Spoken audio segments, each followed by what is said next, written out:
tous et bienvenue sur la chaîne d'Evans Bookish. On se retrouve aujourd'hui pour enfin débuter les vidéos du début de l'année 2024. Alors je sais, je suis un petit peu en retard. On va pas se le cacher, mais vous commencez à avoir l'habitude. Ça fait 2 semaines que j'ai pas pu vous sortir de vidéos, malheureusement. C'est une période qui était assez compliquée, novembre-décembre pour moi, c'était une période assez difficile, mais en tout cas, je voulais vraiment reprendre les vidéos en janvier et reprendre sur une bonne base. Donc je savais que j'allais être un peu en retard. Je suis désolée pour ce retard, je vous avais prévenu.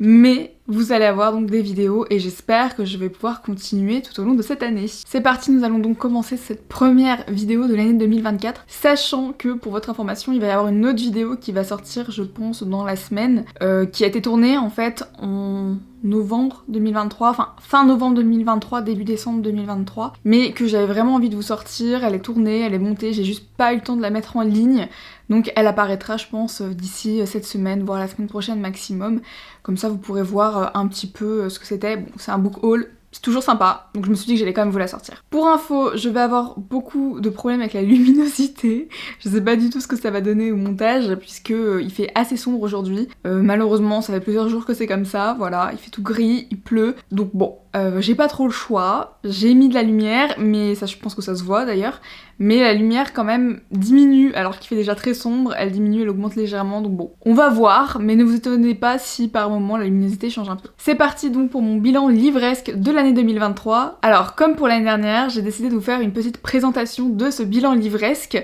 que vous aurez donc, et j'espère que ça vous plaira. En 2023, mon bilan livresque, donc le nombre de livres que j'ai lus cette année, enfin l'année dernière plutôt, s'élève à 140 lectures. Donc vous voyez, c'est beaucoup moins que l'année dernière puisque j'avais lu 194 romans. Vraiment, je sais toujours pas comment j'ai fait ça. Mais cette année, j'en ai lu 140. J'ai eu des périodes qui ont un peu fluctué. De toute façon, vous allez le voir très vite dans le graphique de mes lectures par mois. Et c'est vrai que, voilà, ça a un petit peu varié. J'en ai lu un peu moins, mais je suis quand même contente de mon bilan. Surtout que, vous allez le voir, j'ai quand même eu cette année 16 coups de cœur. Et ça, c'est quand même génial. Voilà, j'ai eu 16 coups de cœur, 140 romans, alors que l'année dernière, je crois que j'avais eu 18 coups de cœur pour 194 livres lus. On se rend compte que le ratio est pas si mal. Pour vous donner un ordre d'idée, ça représente environ 53 612 pages, voilà. Je sais pas trop ce que ça peut vous donner comme chiffre, mais en tout cas ça représente quand même 53 612 pages environ, un peu plus je pense. Vraiment, là j'ai pris les chiffres sur Livre Addict, mais les chiffres sur Livre Addict sont pas tellement à jour puisque je fais des relectures régulièrement et que bien sûr ils apparaissent pas sur Livre Addict, donc bon. J'ai à peu près augmenté un petit peu, mais pas de beaucoup, donc on va dire que c'est à peu près ça. Passons à mes lectures par mois. Donc, vous le voyez, j'ai eu vraiment des mois assez variés, encore une fois. Et vous voyez également que je n'ai pas eu des coups de cœur tous les mois, puisqu'en fait, sur ce graphique, vous avez en rose fuchsia, voilà, en rose fuchsia, les livres que j'ai lus, et en rose plus foncé, rouge, prune, bref, je sais pas comment vous appellerez cette couleur, mais en plus foncé, vous avez mes coups de cœur. Donc, vous voyez déjà qu'en janvier, j'ai lu 14 livres et que pourtant j'ai eu aucun coup de cœur, comme quoi la quantité et la qualité c'était pas forcément au rendez-vous. En février, 8 livres et toujours aucun coup de cœur, et en mars j'ai lu 18 livres dont un coup de cœur et ça c'est vraiment génial. En avril j'ai lu 8 livres sans coup de cœur et 3 coups de cœur. En avril j'ai lu 11 livres et j'ai eu 3 coups de cœur, ce qui est franchement pas mal en termes de proportionnalité. En mai, j'ai lu donc 12 livres et j'ai eu 3 coups de cœur. En juin, j'ai donc lu 14 livres et j'ai eu un coup de cœur. En juillet, nous sommes à 12 livres lus et 3 coups de cœur également, donc ça c'est vraiment comme le mois de mai finalement. En août, 9 livres lus mais aucun coup de cœur et même plutôt des déceptions. En septembre, donc 6 livres lus et un coup de cœur. Franchement, on augmente en termes de proportionnalité de coups de cœur et ça j'adore. En octobre, nous sommes à 7 livres lus et 3 coups de cœur, vous voyez. On augmente en termes de proportionnalité, encore une fois. Et en novembre, donc, nous sommes à 11 livres lus, 2 coups de cœur. Et bien sûr, le mois de décembre s'est terminé en beauté, puisque là, j'ai lu énormément au mois de décembre, avec donc 18 lectures et un coup de cœur. Ça vous donne une idée de mes lectures chaque mois. Vous voyez que c'est assez varié. On voit que ça fluctue généralement. J'ai des périodes où je lis beaucoup moins et d'autres où je lis beaucoup plus. Ce qui est intéressant de noter, c'est que en janvier et février, j'étais toujours en cours. En mi-mars, à partir de mi-mars, j'ai commencé mon stage et j'ai repris donc mes cours en septembre. Voilà, donc on se rend compte que finalement le graphique suit un peu ça, c'est-à-dire que les périodes où j'ai lu beaucoup, c'était les périodes où j'avais le moins de cours, et en décembre c'est aussi un peu ça, puisque ma période était beaucoup plus allégée, la plupart de mes examens étaient terminés, j'avais encore quelques rendus, mais c'était quand même beaucoup plus léger, et j'ai pu lire aussi là pendant les vacances, donc ça c'était plutôt cool. Si l'on s'intéresse maintenant au genre donc de ces lectures, au genre que j'ai pu lire cette année, Eh bien nous avons un changement par rapport à l'année dernière, puisque c'est la fantasy qui gagne avec 34,8%.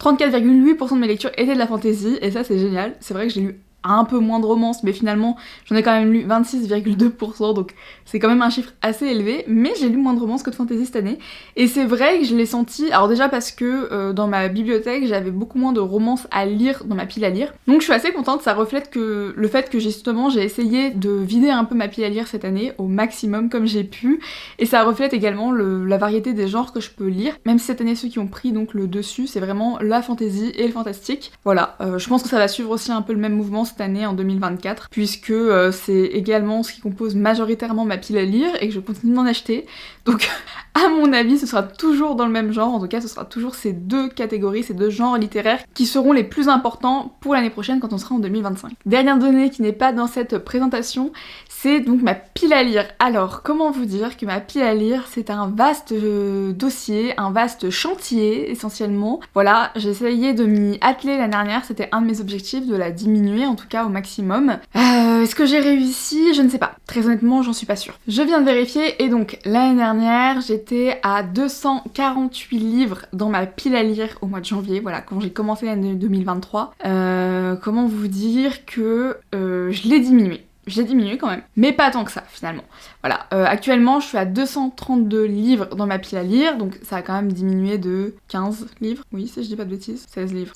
Ça a donc diminué de 16 livres, ce qui n'est pas si mal quand on y réfléchit, mais en fait c'est surtout pas si mal quand on réfléchit au nombre d'achats que j'ai pu faire. J'ai pas chiffré. Peut-être qu'il faudrait que je le fasse. Ce que je disais, j'ai un peu la tendance à la précommande très facile. Donc en fait, j'ai acheté autant de livres que j'en ai lus, finalement, puisqu'ils sont pas, ils apparaissent pas dans ma pile à lire. C'est-à-dire que si j'avais acheté autant de livres que j'avais lus, je serais forcément retombée à 248, sauf que là je suis à moins. Donc clairement, j'ai pas acheté autant de livres que j'en ai lus dans ma pile à lire, ce qui n'est pas si mal. Vous voyez, j'essaie de me rassurer comme je peux, mais c'est pas si mal. Finalement, ça veut dire que j'ai quand même... En fait, ce que j'achète, je le lis, donc globalement, ça s'équilibre. Voilà. Je me rassure comme je peux. En tout cas, sachez que ça fait vraiment partie de mes bonnes résolutions de cette année, mais ça je vous en parlerai dans une prochaine vidéo, de diminuer ma consommation de livres, parce que vraiment j'avais un peu trop tendance à acheter beaucoup de livres, mais finalement pas tant que ça. Enfin, c'est un peu bizarre de dire ça, mais j'achetais essentiellement des tomes 2 ou des suites de saga, mais pas des tomes 1. Donc vraiment c'était juste pour composer ma saga, pour être sûre de l'avoir. Et j'avoue que j'avais un peu tendance à acheter facilement.